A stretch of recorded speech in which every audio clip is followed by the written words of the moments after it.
Hi, this good. is How are you? our pretty good. So this to all of our Facebook viewers, and we are on probably about 40 Facebook pages right now, and Oh, several awesome. groups.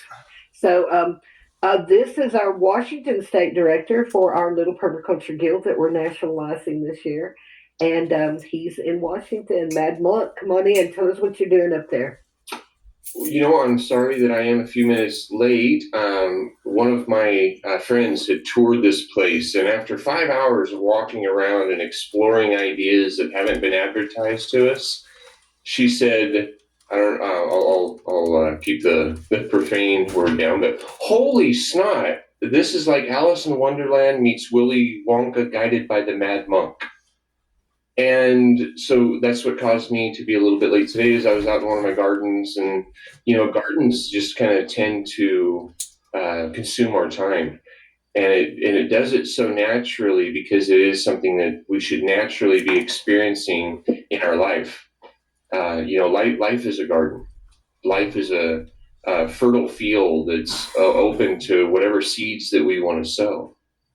And I've been living here in the desert for 23 years, here in it's the foothills to the Cascades, in central Washington in Yakima County. And basically, I'm turning wasteland into an oasis by shifting the actual. Well, we're moving mountains. We're not a magical being, just waving our hands around and dirt's flying, but we are a creator that by moving our hands around connected to joysticks on heavy equipment, we're moving mountains, and we're creating terraces that can catch and distribute and soak in water, and that create a space in which life can really thrive. So some of the ideas with permaculture implementation to any landscape is the side effects that it has.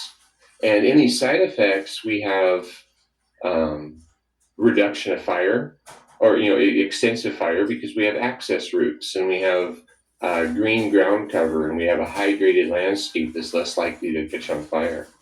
And we also reduce erosion because we slow the water down and we spread it out, and we take water that was destructive running through a ravine, and we bring that out onto the landscape like a beaver would do, right? When a beaver hears the water's running and being destructive, he says, "That's where I come in," right? And the beaver has been my mentor. I grew up down by Eugene, Oregon, down in the Pacific rainforest, and it was really a neat experience to watch a beaver come in and turn what was forest into like a swampy area, right? And then you go to watch him swim around in his home, and he goes fishing, and all of the animals, they come into this because it makes water more available to them wherever they're at. That's one of the things that we've been facing, both as human well-being, and the environment, is a dehydration epidemic. The water falls in abundance in the wintertime and in the spring, but then it washes away the soil and erodes the landscapes. And then in a few short months, we're suffering drought and fire. Whereas a hydrated landscape works like a flywheel. We have a consistency into the hydration, which also improves the quality of our lives, because food can then start growing in abundance. So my place here, I call the Apocalyptic Ashram Hawks Haven, and it's a model of transformation. We have the transformation of landscape, like I'm talking about, terraces and mulching, and using resources that are available to us in nature and in our natural environment, or our normal environment, the waste from communities. We're working on projects that involve using tires uh, as big rubber bricks filled full of dirt and earthship type design. We're using glass bottles that were going to the landfill, but now, because those are becoming a landfill, we've tried to help people recognize the things that we can do with our trash that actually turn it into treasure. And if you do it in the right way, it becomes beautiful. I mean, if you do a quick search on any search engine for an Earth ship, you'll see some of these resources being utilized in pretty artistic ways that I think will outlast most of the standard American dream homes. You know, and they're less likely to catch on fire, and they're less likely to require a mortgage, and they're less. Well, you don't really need insurance when nothing's going to be burned up or eaten away by insects, right? So there's the aspects of the permaculture that are taught here, but then also the aspects of human well-being. And I haven't focused on animal well-being because there's really nothing wrong with the animals once the humans stop being humans, right? You know, when we start to be humane beings, then we're going to recognize the benefit for everybody everywhere. For the human well-being, I've learned that yoga and meditation, and I teach about heavily meditated, and that is, I learned it from a happy monk. And in the way that we can interact with our right now moment, how do you wish to be? And that creates an awareness. You have to have an awareness of right now to be acting in the ways that we want to see grow. Right? If we compulsively act, it means. I'm is there a question? Okay, if we act aligned with the now in a conscious way, we're going to consistently be making choices that create our health, happiness, peace, and abundance, or whatever those foundation items are for you. You know, because they might be different. Maybe you need to experience certain things to appreciate certain things in life, right? And that's why we're each given free will. My ministry I've built on this premise is free will ministry underscore AAH for the apocalyptic ashram Hawkshaven. And the acronym of that is because I recognize that stress is the root of dis-ease. And when we have stress in our mind and we have stress in our body, we promote stress being in our environment because it's all that we know, right? But when we are conscious and we're aware of what the direction is that we want our life to go, we're going to be able to do that in a much more favorable way. I've had several years. I've been here in the desert for 23 years. The first bit, I was still working in the cities, you know, trying to make my money as a plumbing contractor to purchase, you know, pay off the land and to gather some resources that I knew I'd be needing for my endeavor. But I picked this space because it's a deserted wasteland. It's sagebrush and bunch grasses. Those are the only things holding on. And when the rain would fall, the water would wash past the property for a week. And I was like, my gosh, that's millions of gallons of water that should be staying on the hillside. And so I started shifting the landscape to start holding on to the water. Well, then sometimes when you're doing things in a big scale and you're moving mountains around, the ecology department might get a little interested in what you're doing. And I've heard of people going to jail for building ponds and trying to hold the water, you know, at their property. But I've realized that those in those cases, typically the people are trying to hold the water for themselves instead of for the benefit of everyone, everywhere. Right. And so what I have here that look like ponds aren't ponds because they only fill up for, you know, maybe a week or 2 weeks out of the year. But what they do though is they allow for the water to soak in slowly into our aquifer, and then that benefits all of the surrounding wells. And when I was able to reclassify what they thought I was doing to what I am doing, the lady again, shoot, holy snot.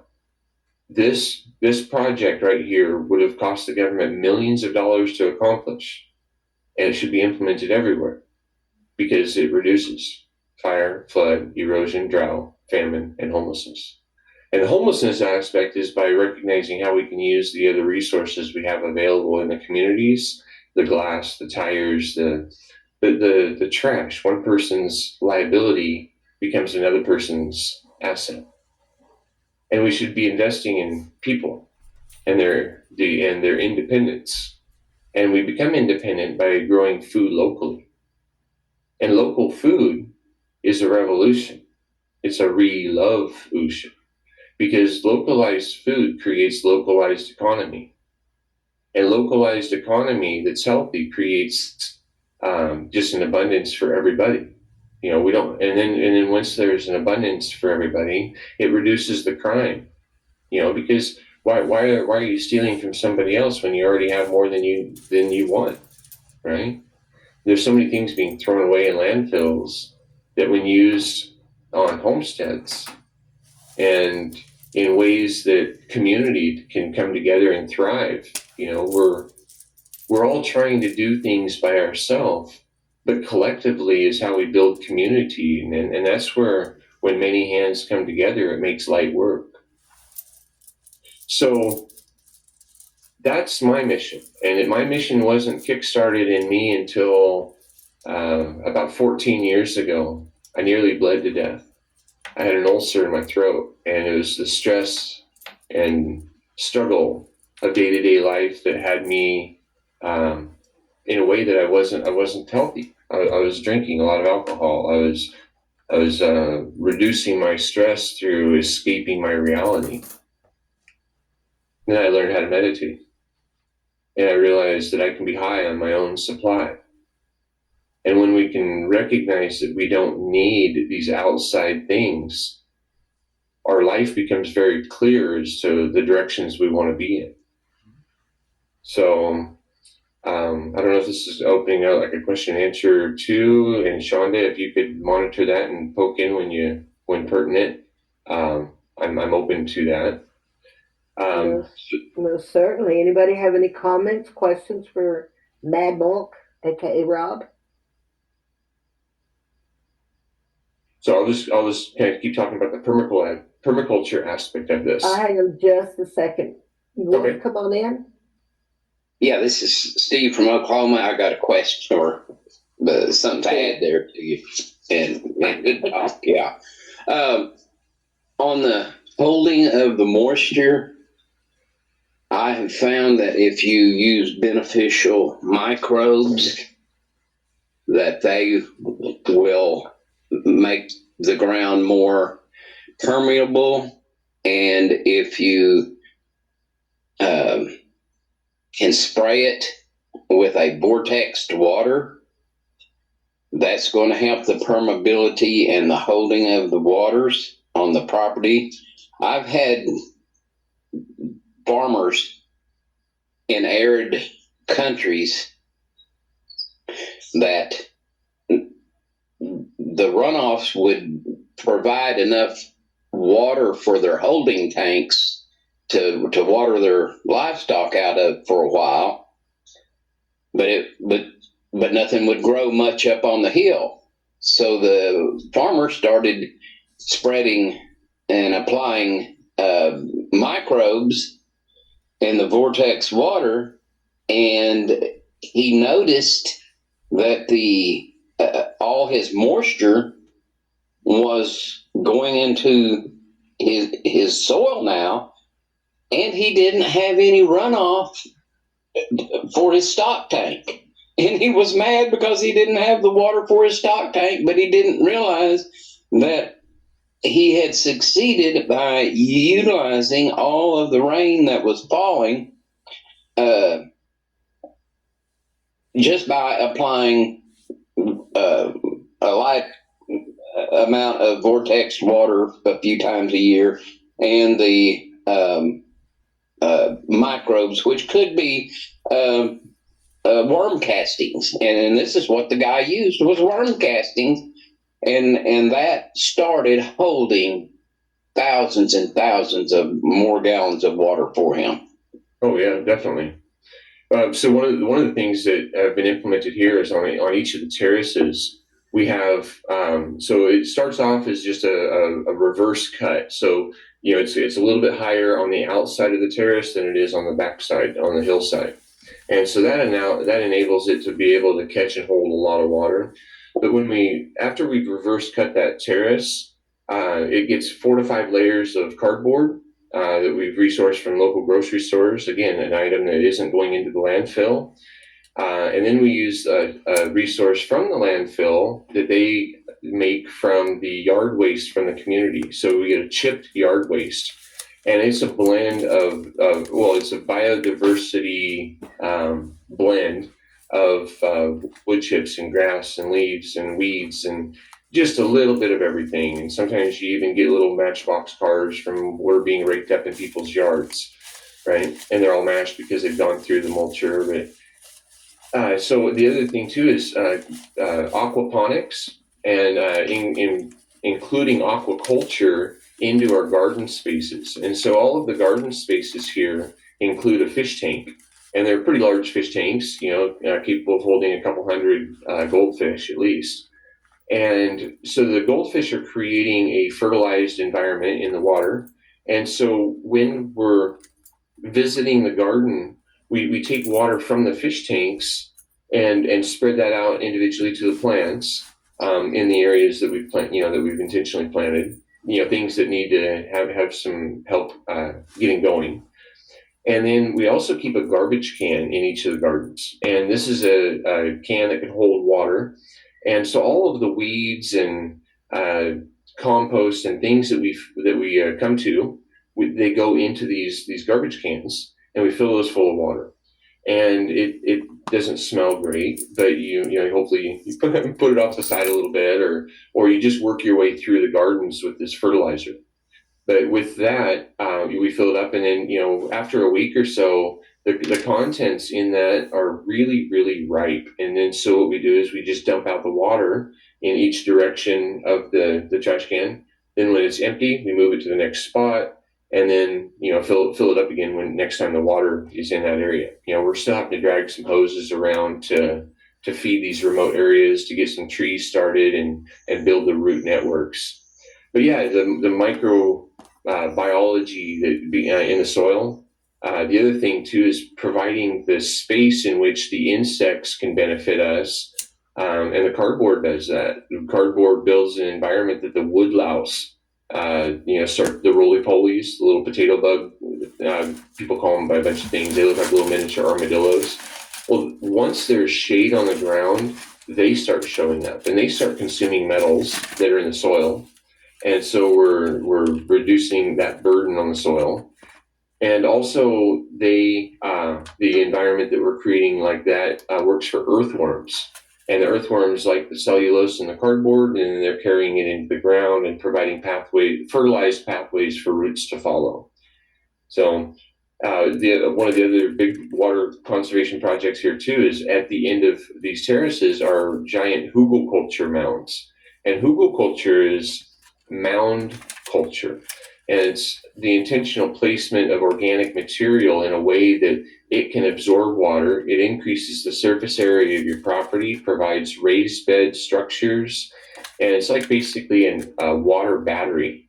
And so the water that is caught to that section of land is absorbed into this organic battery, and it becomes a big soggy mess on the inside.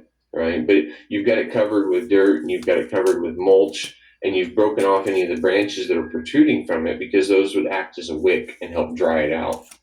Then you plant your fruit and nut and shade trees and resource trees at the bottom edge of these terraces, or at the bottom edge of the hugelkultur mounds, and your trees are now being fed off the water from the winter time.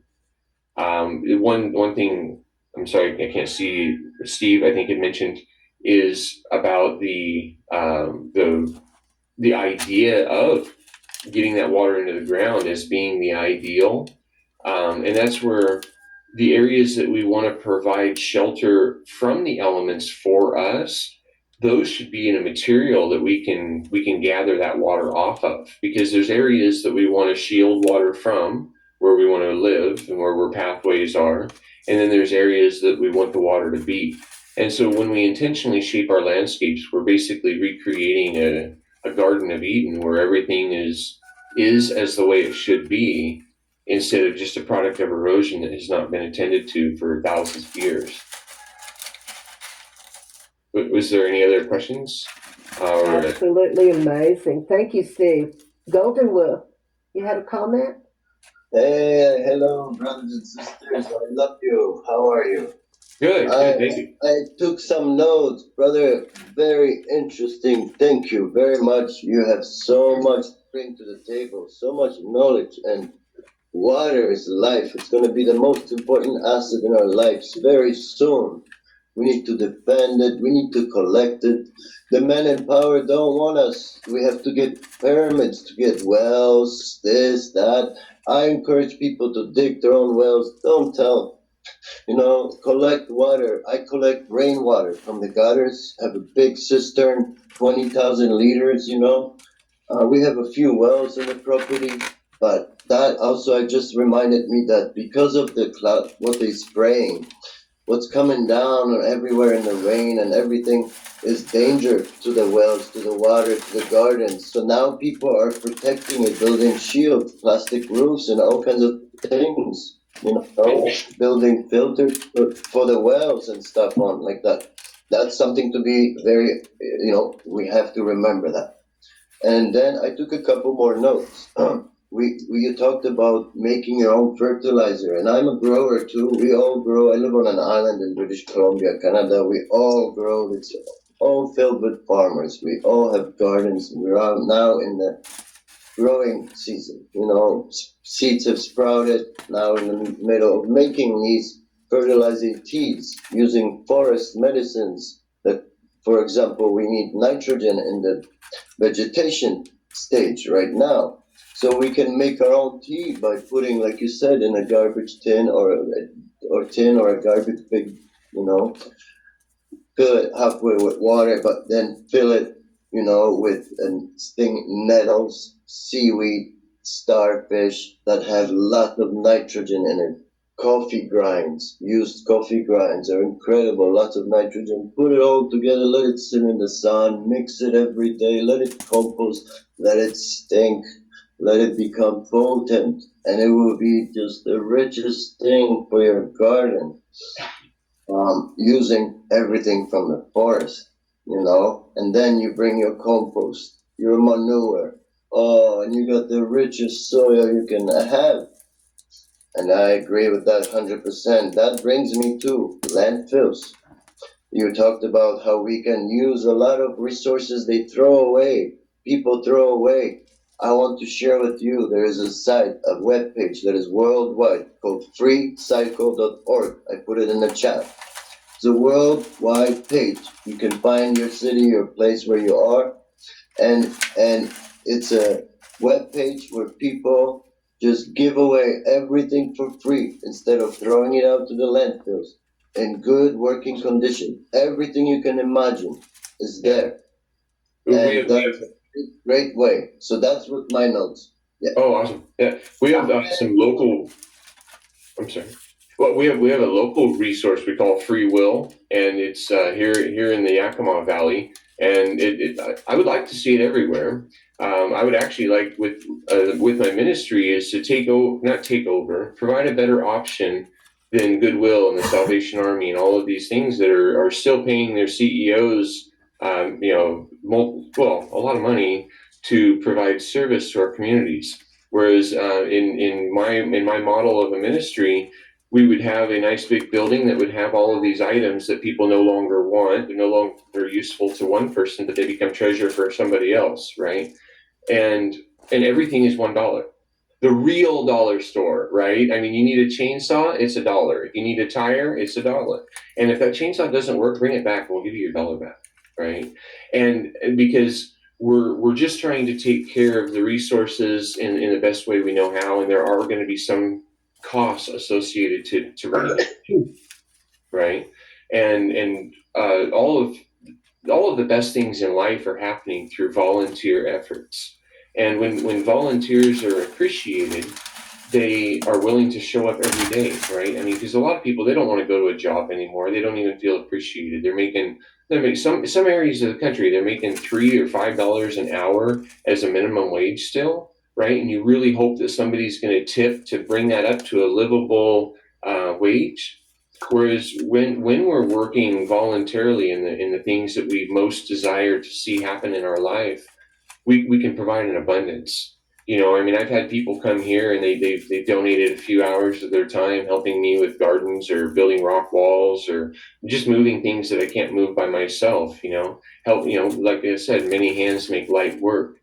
And I mean, I'm limited in what I do right now, but I spend my money and influence through yard sales and marketplace, and I gather up the resources that I can find in the community, and so it's easy for things to flow through me.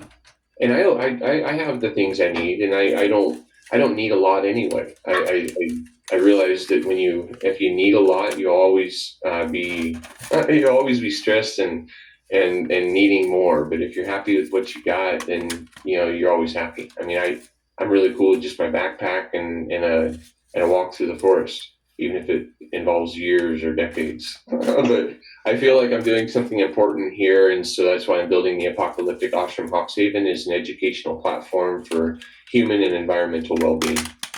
And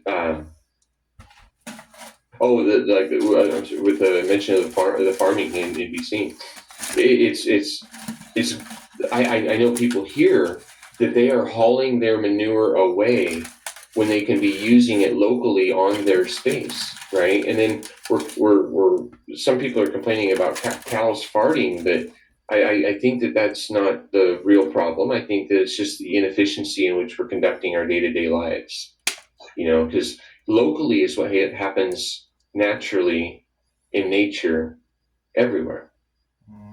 And centralization can happen with ideas.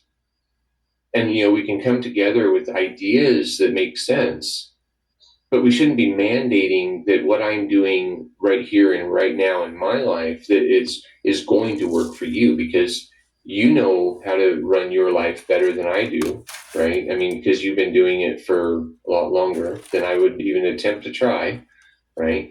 And so when we start to recognize that free will expression, free will is the first law. If you and I were the only two people on this planet, right? And would we decide who's the boss and who's the subservient person that supports whatever the boss says? Or would we work together and the best ideas would be supported? And if you didn't want to support an idea, you just wouldn't, because that would be like slavery or an assumption of ownership and control over another person. And that would lend me to believe that there's a higher percentage of psychopathy in the population when we desire to control somebody else by force, rather than just sharing a good idea and us all coming together. Because like I've had several volunteers here, and I've seen the power of volunteers in our communities. People not even needing to get paid, but if they believe that it's the best thing that they can do with their time right now, people show, right? But right now, a lot of people are also thinking that the best thing to do with their time is entertainment, and entertainment in a healthy way is good. If the entertainment is consuming of your time that could be better spent on things that matter, perhaps it could be postponed, right? I really believe that I think we're approaching 8 billion people that's documented or at least estimated here on this planet. Imagine if for 2 hours a day, or let's just say 1 hour a day, 8 billion hours were being placed towards turning trash into treasure. And like I'm considering like bottles and tires and resources that can be a structural component into shelter, so that way people aren't freezing to death on the streets. They have shade to be able to retreat to. We have earth integrated housing that maintains a comfortable temperature year round without much energy input. We're throwing away the resources that can shelter humanity. And when we take deserted landscape, it's inexpensive, easy to acquire, and we implement some change that we desire into it, we solve these problems that we're being plagued with every year. I mean, for a long time. I mean, oh my God, it's flooding. Oh my God, it's drought. Oh my God, it's fire. Oh my God, we're freezing to death. Okay, the thing on that too, are we facing, I'm not a climate change denier because obviously the climate is changing with the input that is being given to it, right? So let me explain it in this way, that if you have a wet sponge and you place it on a hot burner, the surface of that sponge quickly becomes very hot, right? Whereas if you, on the opposite end, if it was very cold down below, it would bring that coldness to the surface, right? A wet sponge. It's a conduit of energy, right? And right now, what we're experiencing is a dry sponge that when the water comes and it sheds off, and on that dry sponge, the subsurface temperature of the earth isn't bringing to the surface. We're just baking the top. We're creating a sheltered earth with the pavement, the asphalt, the lawns that don't absorb much water and that require being watered every day, right? The biggest crop in America is the lawn and the grass, and then people pay somebody else to come and mow it down and throw it away. But again, that's a resource. I've had guinea pigs, and some people have a chicken tractor. Well, I had a guinea pig tractor, and you just move the guinea pigs to the different areas of your grassy areas, and they eat it down, and they're awesome little creatures. Some people even breed them as a food resource. I more enjoy them just as the company and as the free weed eaters and the grass eaters. But they go whoop whoop whoop when you come by them. They're happy to see you. So there's ways that we can be implementing the insects, the rodents. Everybody has a place in our community if we are naturally aligning with how nature works, right? Everybody has a benefit. And Right. maybe I'm running out of my time. Is that why Shonda has just showed up? No, I've got input, dude. I want to Okay, jump in here. great. No, this is amazing stuff. Many years ago, is one thing you just relit an old passion that had been totally forgotten. I think it's going to end up as part of Against All Odds. Here's what's going to happen. When you talked about the building, I can't. Well, I'm going to tell you. I'm actually still sharing to more pages back screen, so I can't. I'm going to paraphrase what you said by telling you what I once had a vision of doing. And that was to take these old Walmarts and these old abandoned buildings, and the ones that had the dock in the back for loading and unloading, right? And to turn these into recyclable um, facilities to where everybody dropped off their donations, and then you produced a work study program with those in the community that needed work.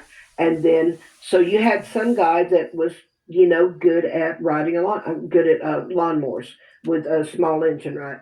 So this guy would come in, repair these old things, and then put them out on the store showroom to sell. Now, I understand the dollar. I mean, that's amazing. But if you can provide a working wage for people for their skill sets that normally would not be able to move into, and it's just the nature of the business. You basically got your um, everything coming in through the docks in the back, all the donations, they go to the different. Um, if you've ever seen the back of a Salvation Army store, Oh that's yeah. how they're set up, right? They've got all the donations come at the dock. They've got all the different bins where they repair all the different things, clean them up, get them ready. Then they come out on the floor. So it would be that principle, except it's more of a um, But anyway, I love that. I'm so glad you brought it Okay, back up actually, because I think, Rob, I think let me finish here because we are down. Steve comes on in a few minutes here, so we are down to the concept of adding every logical, really cool thing into the synergy hubs. So if we take the synergy hubs and make them not only where, so we've got 5 synergy hubs per state. You take the state, divide it into central, then go north, south, east, west, cornered off around it. Each region has that synergy hub. That synergy hub stores equipment for rental or loan within the region, and also grows seed for naturalization within that region, and then also serves to be the place where everyone meets, maybe twice a year, for the discussion of who's gonna who's building the produce stand this year, who's overgrowing squash, who's overgrowing tomatoes, so we all have that as a trade factor within the region.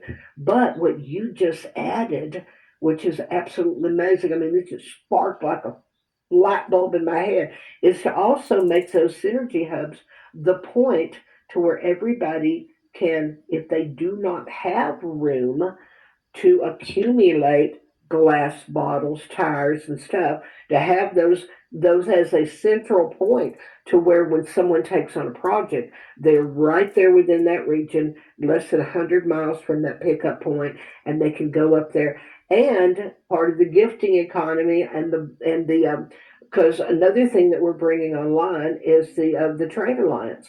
So maybe you've got an extra lawnmower, put that in your truck when you go to pick up your bottles and tires, right?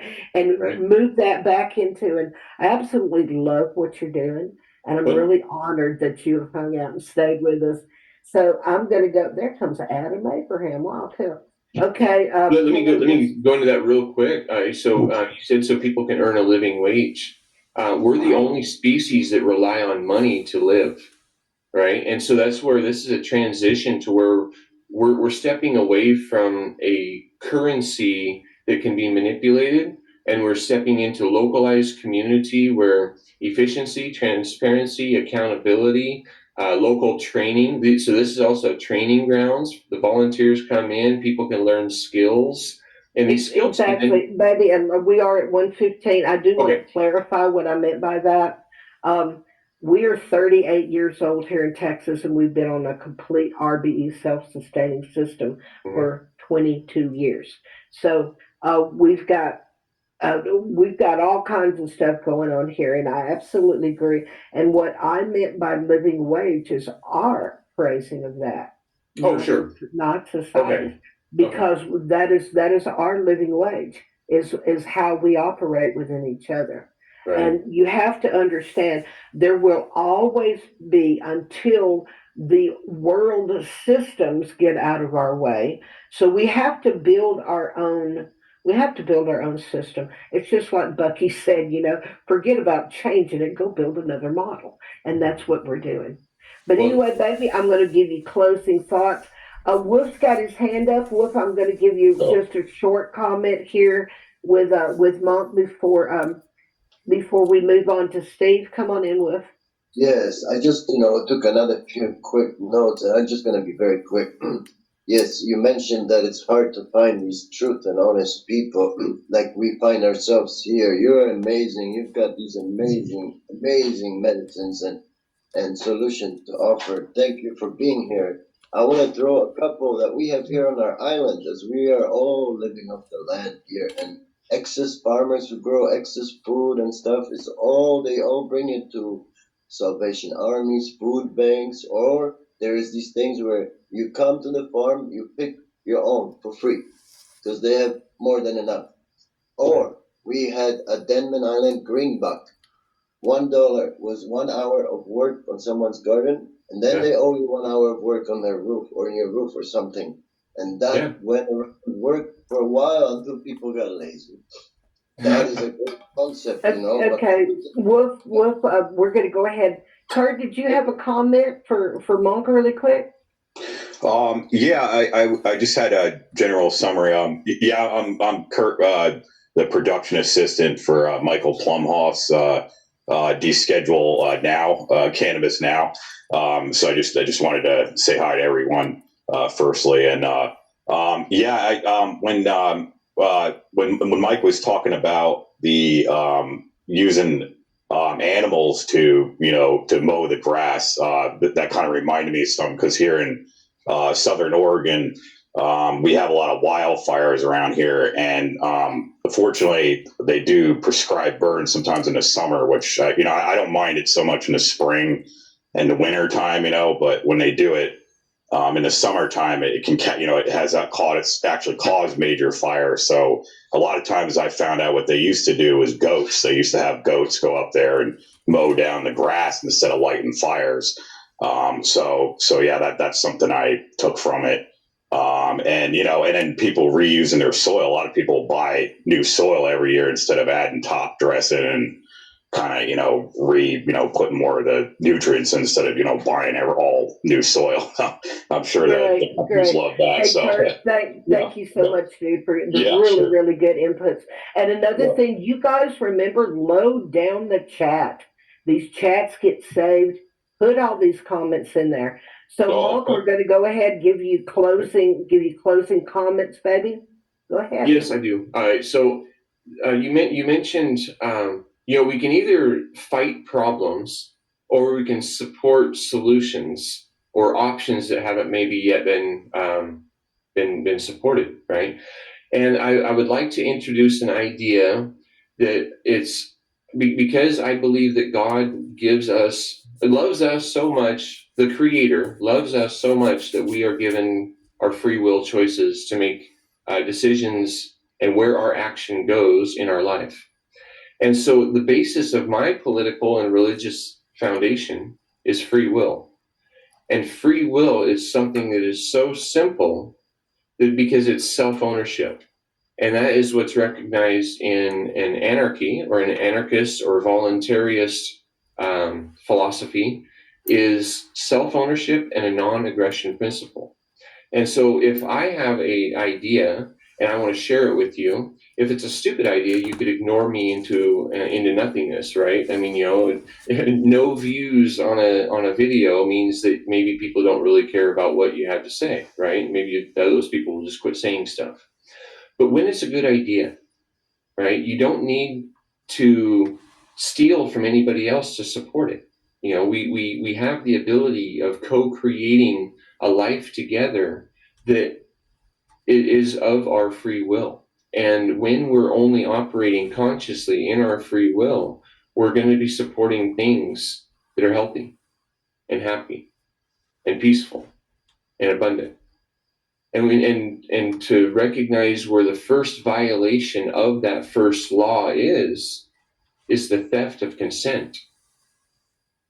So it's all by the consent of us cumulatively as to what we support if we're living in a free world.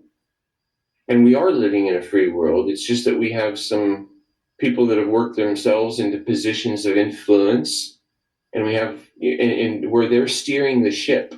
A giant ship still has a small steering wheel, but in that small steering wheel, that's where all of that energy is going. And so if we have a destination of where we want to be, and we recognize the oneness in each other, we're going to be putting our energy and efforts into making sure that everybody is taken care of, not just the ones that wear a suit and a tie with a collar, the ones focused on money. We need to be focused on those who have needs, right? We have a lot of wants that are being satisfied to levels that no king in history has been blessed with, right? I mean, we can take a little device, the size of our hand, and miraculously make any kind of food or drink or items show up at your door, right? We're living in an age that we have the ability now that our ancestors haven't had. So anyway, I would like to thank this opportunity with the Permaculture Guild and Dragonfly Clan and Shonda and everybody who's working in cooperation. You know, it doesn't even require coercion, just an idea being shared by many, shifting the course of humanity. Thank you. Wonderful. Thank you so much, Mark. So, quick recap here. When we opened, we heard from, let me get some